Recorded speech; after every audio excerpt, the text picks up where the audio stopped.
আরামায়াসে মানে বের করতে পারবেন। তো আজকে সেইটা দেখিয়ে দেব। প্রথমে আপনি ম্যাক্স প্লেয়ার প্রবেশ করবেন।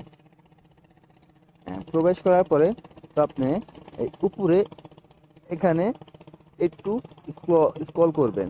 তো যে এখানে দেখতে পারেন প্রাইভেসি। এই প্রাইভেসিতে তো এই প্লাস আইকনে ক্লিক করবেন। তারপরে আপনি এখান থেকে বা যে কোনো একটা দুইটা ভিডিও যে কোনো একটা কিছু নেবেন। মনে করেন আমি ভিডিওটা নিলাম, তারপরে এখানে যোগ করলাম, তারপরে এখানে পিন তৈরি করতে বলছে, তো পিন তৈরি করব।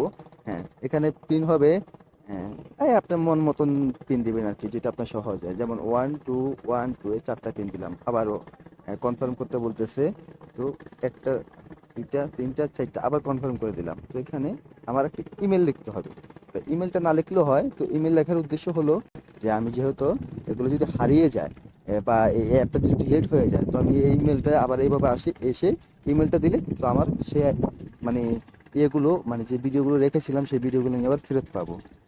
তো এখানে একটা ইমেল রাখলাম, তো আমার ইমেলটা আমি দিয়ে দেবো এখানে। হ্যাঁ, আমার ইমেলটা আমি বসিয়ে দিয়েছি, বুঝছেন? হ্যাঁ, তো নিশ্চিত এখানে ফাইল যোগ হয়ে গেছে, বুঝছেন? ব্লক ফোল্ডার যোগ হয়ে গেছে।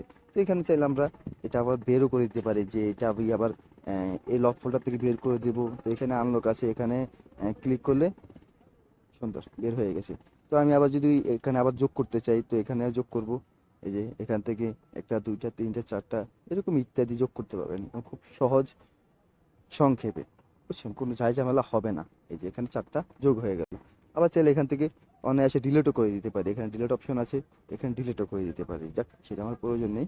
তো আপনারা চাইলে এভাবে খুব সহজেই ম্যাক্স প্লেয়ারে ভিডিও রাখতে পারবেন নিরাপদে। তো আশা করি যদি ভিডিওটা ভালো লাগে তো একটা লাইক করবেন।